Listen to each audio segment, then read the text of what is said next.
any problem. The problem was, irresponsibly, stupidly, we let in 10 former communist countries where the minimum wage, say in Romania, is about a tenth of what it is here. And if you say to people in poor countries they can move to relatively rich countries, they do. The Labour government, and I think Ed's admitted this, got it horrendously wrong on the figures, but we now face the potential of a collapse in the Eurozone, and we have no control over the numbers coming to Britain. Well, we did get it wrong, and I've said we got it wrong, and I've changed our approach.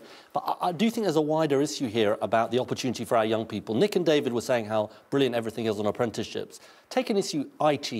We bring lots of people into this country who are contributing to our country from other countries in IT, with specialist skills in IT. But apprenticeships in IT are actually falling in our country. Now, the answer is we should say that if you want to bring in a skilled worker from outside the European Union, you must provide apprenticeships to the next generation, because homegrown opportunity is an essential part of dealing with people's concerns about immigration. Nick Clegg. I strongly agree that apprenticeships, which is an old idea, the idea that you sort of earn and learn, that you learn the tricks of the trade while you're actually working on the shop floor, in the office or elsewhere, is a great old idea that we've given it new life. We've got 2 million new apprenticeships created over the course of this last Parliament. It's never been expanded on such a scale, and I think it is something that I hope all future Parliaments will continue with, because it is a fantastic way to allow youngsters to get their feet on the first rung of the jobs ladder. Thank you very much, Nick Clegg. Thank you very much indeed, all party leaders on that issue. Now, if the arguments tonight have fired your political passions, you've still got time to register to vote on May the 7th. You can do so online. Now, our next question is from Rebecca Creamer. I'm a 25-year-old graduate with a good job, but my generation as a whole have got it pretty tough. It costs us more than our parents to go to uni, we'll work well into our 70s for smaller pensions, and high rents make saving for our own home difficult, if not impossible. We'll be less well off than our parents, and it feels like we're paying for other people's mistakes. If you're elected, what will you do for my generation to help us feel optimistic about our future? Rebecca, thank you very much indeed. Leanne Wood. Plaid Cymru believes that we need to invest in our young people, particularly in education, as that is the best route out of poverty. You're right when you say that young people today are going to fare worse than the older generation. And it's the first time for a long while that the generation of today is going to be worse off than the generation before it.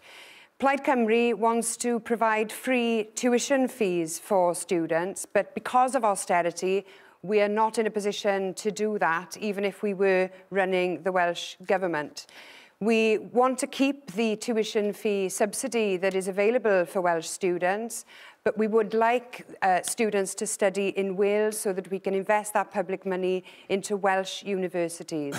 But we would like some courses to be made available for free, and I've talked earlier on about the need for doctors in the health service in Wales, and we believe that we can attract more doctors by providing free tuition for those particular skilled group of workers. Leanne Wood, thank you. Ed Miliband. Rebecca, you speak for so many young people right across our country, so many young people I meet who are asking why they're paying the price of hard times. And that's what we've got to turn around. And that's what I'm going to do if I'm your Prime Minister. Look, the first thing we've got to do is we've got to guarantee all young people access to a good education. So you get a high-quality apprenticeship if you get the grades. That's a guarantee the next Labour government will make. And we'll also cut the tuition fee from £9,000 to £6,000, because I don't want our young people drowning in debt when they leave university. Next, we've got to create good jobs for young people. That's why we'll ban the exploitation of 0 hours contracts. And we'll say if you do regular hours, you get a regular contract. And lastly, we'll build homes again in our country. 200,000 homes a year by 2020. And get a fair deal for young people in the private rented sector where many young people are being ripped off.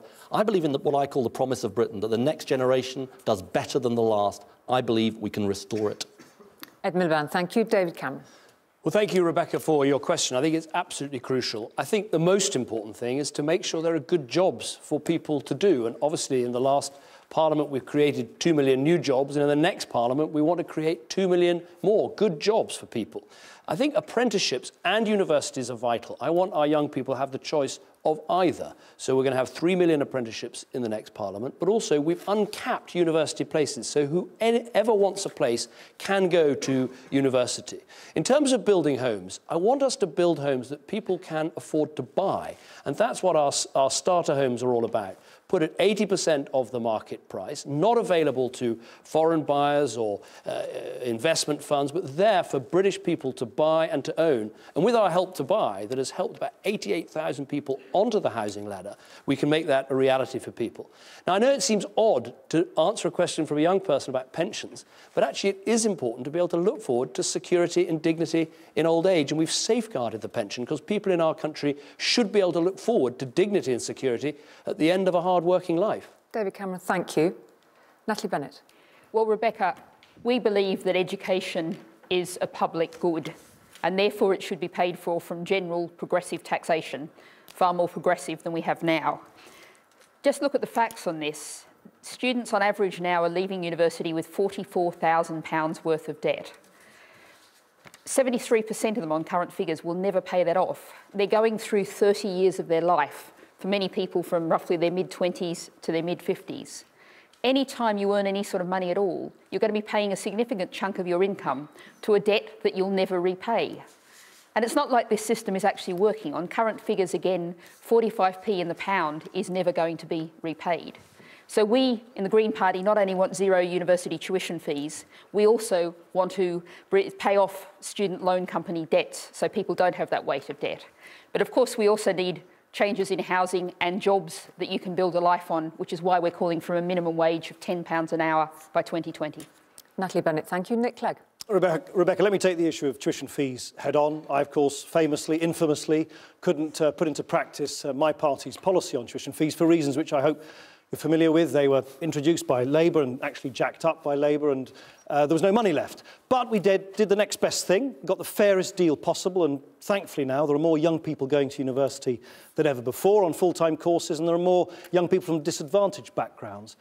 But if I couldn't do that, I hope some fair-minded folk would at least acknowledge many of the other things that I'm very proud I have managed to do to give more opportunities, to create a stronger economy and a fairer society. We've talked about more apprenticeships than ever before. The huge tax cuts, which mean you pay nothing, no tax, on the first £10,600 you earn as of next week. Better money going to schools through the pupil premium for disadvantaged kids, healthy meals at lunchtime for little children at primary school. These are the things which make a fairer future for future generations, and I'm very, very proud of them. Nick Clegg, thank you. Nicola Sturgeon. Well, I'm the First Minister of Scotland. We're investing in record number of apprenticeships, more affordable homes, and helping the poorest young people in our country stay on at school and college. But we've also kept access to university free of tuition fees. I grew up in a working class family. I wouldn't be standing here as First Minister of Scotland without the free education I had access to. As a politician now, I have no right to take that same entitlement away from the next generation of young people. So I will always fight, work, vote, do whatever it takes to keep access to university free. I think it's shameful for any politician who has benefited from that free education to take it away from others. So MPs in the House of Commons, in the Scottish Parliament, anywhere else will always support the principle that your access to education as a young person should be based entirely on your ability to learn and never, ever on your ability to pay. Nicola Sturgeon, thank you. Nigel Farage. I think there's a section of young people in this country who are having a fantastic time. Life is great. They're full of optimism. They're the rich. They're the rich. And they're the ones who go to the 7% of schools where their parents are wealthy enough to pay for their education. And they are now dominating politics, the media, the arts, sport in a way I haven't seen before. And their families get richer and richer. And the gap, the social inequality in Britain grows with every single year.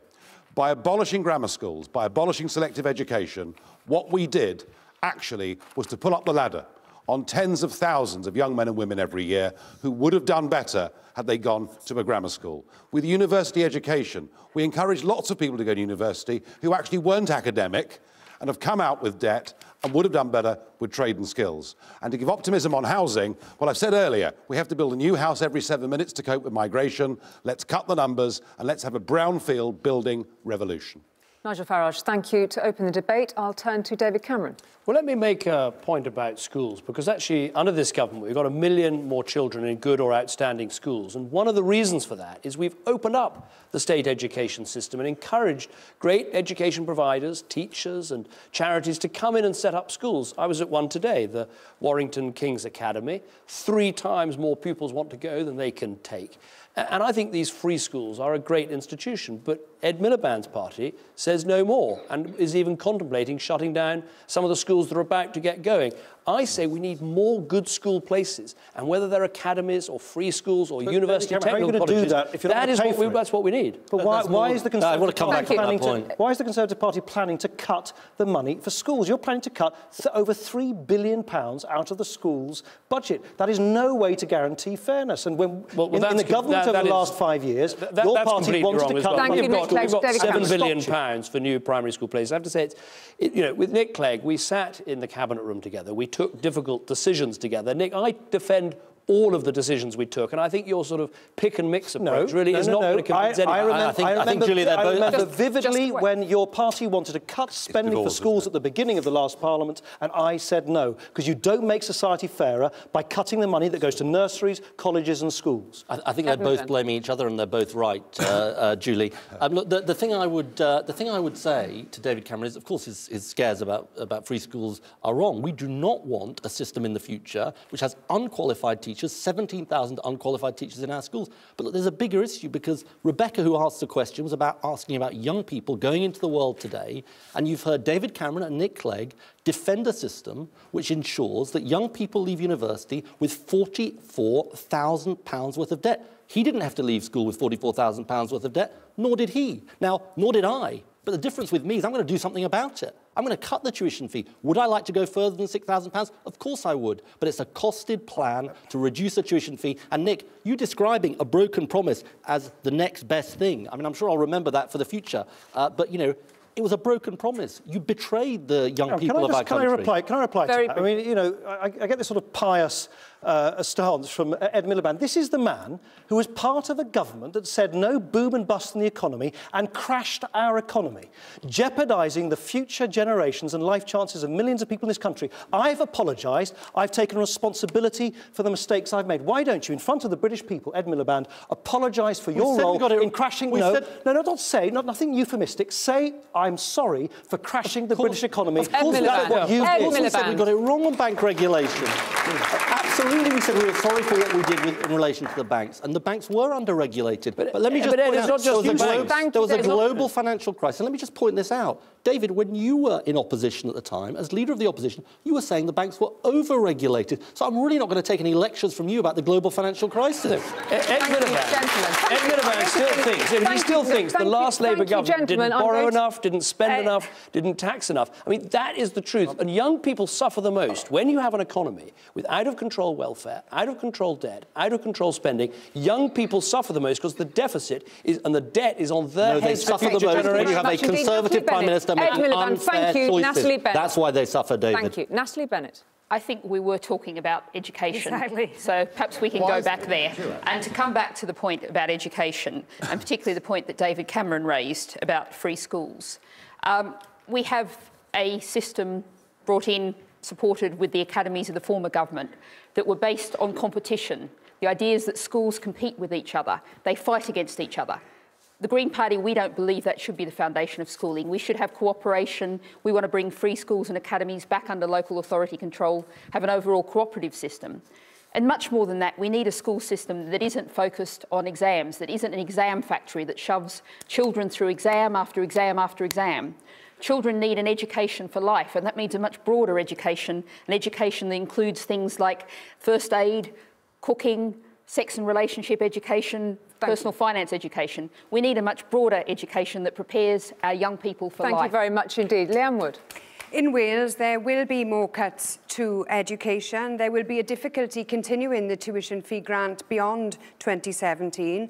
If Labour win, they will cut the Welsh Block grant by 2.2% according to the IFS. That's £1 billion over the course of the next term, and the Tories will more than double that. So affording good education and job creation will be difficult under those circumstances. That's why we must end austerity, and if we are in a situation where there's a hung parliament, Plaid Cymru will do all it can to end austerity, to rebalance power and wealth, and to win for Wales parity with Scotland, and then we too can afford free tuition fees for students in Wales. Nicola Sturgeon. Well, I think we've seen tonight from this discussion why we really need to break the old boys' network at Westminster, because frankly, none of these guys can be trusted when it comes to tuition fees. Nick Clegg shamefully broke his promise. But when you listen to Ed Miliband, remember that in 1997, Tony Blair promised no tuition fees and then introduced them.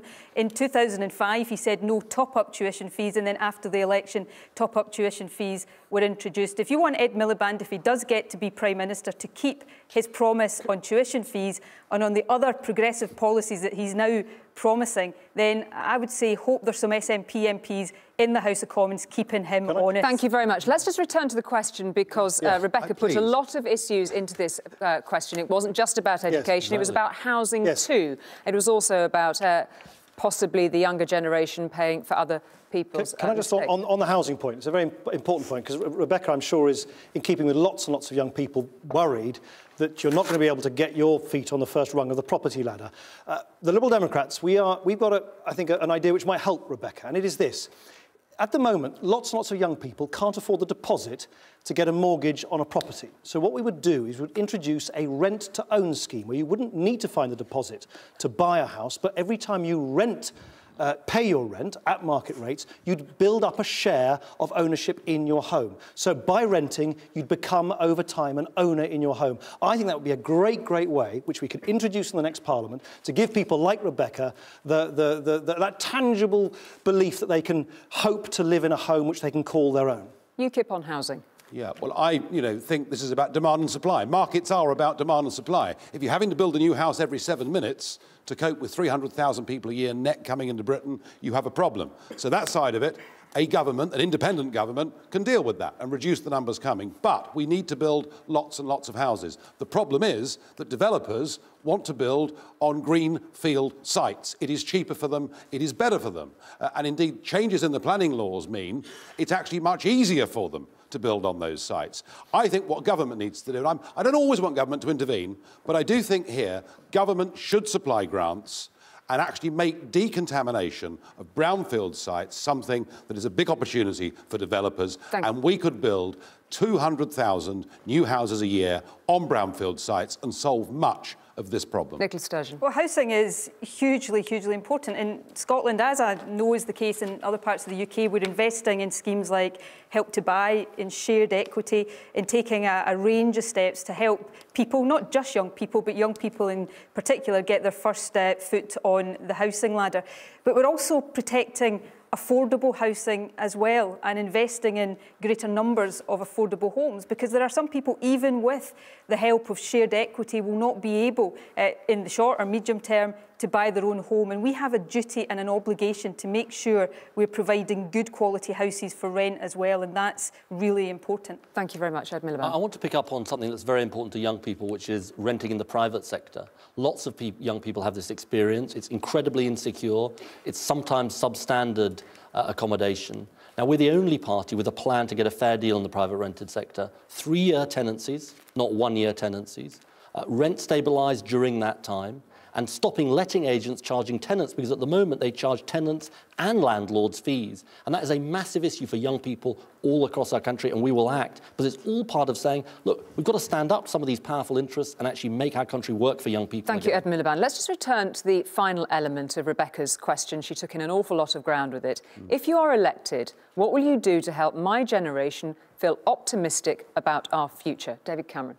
Well, I think there is, obviously, it's been a very difficult time recovering from the appalling recession that we had. It has been tough, it has been difficult, but Britain has still got some great strengths. We've got a strong and growing economy, we're creating jobs, we're part of all these important networks in the world, whether it's the G8 or NATO or the European Union. We have clout in the world, we can get things done in the world. Think of what some of our people are doing right now. We've got nurses in West Africa helping to deal with Ebola. We've got some of the most brave and professional armed services anywhere in the world, and tonight's a good moment to say thank you to them for all they do. We're a nation of great inventors. Like that, when there's homeless people on the streets who've been in the services. Not from the audience, thank you. I think it's good to say... Because I'm worried that at the end of the day, there's more of us than there is of them. They're not listening to our concerns. But the lady makes an important point, which is there are people who come out of our armed services who do have difficulties, and that's why we should be putting money into the armed forces charities that help homeless people and people also with mental health problems when they come out of our armed services. So she makes an important point. Let's return to the issue about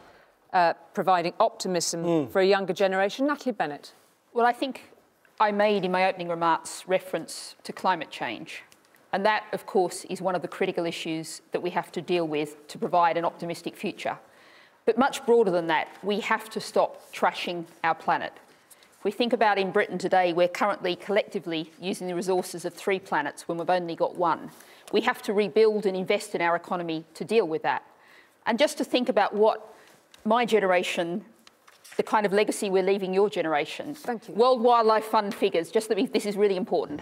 The fact is that in the last 40 years, in my lifetime, the world has lost 50% of its vertebrate wildlife. Thank you very much. Half of the wild animals have gone. Nigel Farage. Fracking then. Thank you. Can we return, please, to the issue about optimism for the younger generation? Nigel Farage. It's interesting. Our own leaders aren't optimistic. Our own leaders don't think this country is good enough even to make its own laws. What I want to see is a self-governing, self-confident United Kingdom, a country in which we've got pride, and for young people, we're living in a global economy. We've got to forget this obsession with our, frankly, failing in many cases, next-door neighbours in Europe, and let's re-engage with a bigger, wider world, and the best place to start would be the 2.2 billion people that live in the Commonwealth and are our real friends. Let's have a Britain that governs itself and looks outwards to the world. Thank you. The best way to provide optimism is to create the conditions whereby everyone can have a job, whereby we can create the conditions of full employment. And Plaid Cymru wants to create 50,000 new jobs with our job creation plan by supporting small businesses through business rate relief to take on extra people,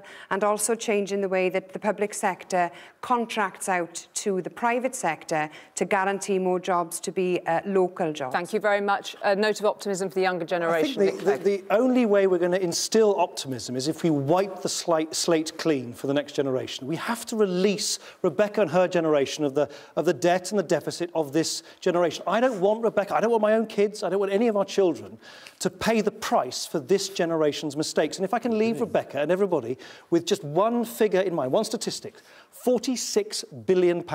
That is what we as a country will spend next year just paying off the interest on our debts. Just imagine the hundreds of thousands of homes we could build for £46 billion. £46 billion is the same as £700 for every man, woman or child in this country. And that is why when I hear some leaders implying that we shouldn't somehow get rid of our deficits, I say, look, if you don't do that, it's a bit like Miriam and me saying we're not going to pay off our credit card bill and we'll get our little kids to pay it for us. It's not fair. We must let the future generation be released from this generation's mistakes. Miliband. I just want to be very practical about this. What's one of the most important things for our young people? The quality of jobs. We've got 700,000 people in our country on 0-hours contracts. Probably some people watching tonight at home, waiting for that text message to say whether you have work tomorrow. Now, David Cameron says he couldn't live on a 0-hours contract. Well, nor could I, David. But the difference with me is I'm going to do something about it. I'm going to legislate. So if you do regular hours, you get a regular contract, not a 0-hours contract. And it goes to what kind of country we build. Do we build a country with security for working families and for our young people, or based on insecurity? The problem is, against 0-hour contracts and turned down that opportunity in Wales. They voted against a Plaid Cymru amendment to end 0-hour contracts in the care sector. So why should people believe what you say on 0-hour contracts? Thank you. But also, I think Leanne makes a good point, because we discovered today there are about 70 Labour MPs that employ people on 0 hours contracts, so they obviously haven't got to the bit about practising where they preach. But there's a bigger point here. Yesterday, 100 of business leaders from some of the most iconic business brands, large and small, said that the plan that we have is getting the country back to work, is getting the country on the right track. And if we go off that with Ed Miliband's plan, we put the country at risk, the recovery at risk, and jobs at risk. There you have and it. for young people, there that's the most important thing of all. There you have it. So is that we have an economy that's necessary for our economy to succeed. What we want to That's avoid what you're saying, is the David. zero jobs approach that we got under Labour. Never mind the sound bites, David. You're defending 0 hours contracts. And yes, there is a big choice. There is a big choice at this general election. He thinks that as long as a few corporations and individuals do well, the richest and most powerful, the wealth will trickle down to everyone else. Well, we've tried that experiment over the last 5 years. It's failed. Party leaders, thank you very much indeed for your comments on that very comprehensive question from Rebecca. Ladies and gentlemen, we've come to the end of our free-flowing debate. There's been a lot discussed here over the last 2 hours, a lot for us all to reflect upon. Before we conclude tonight,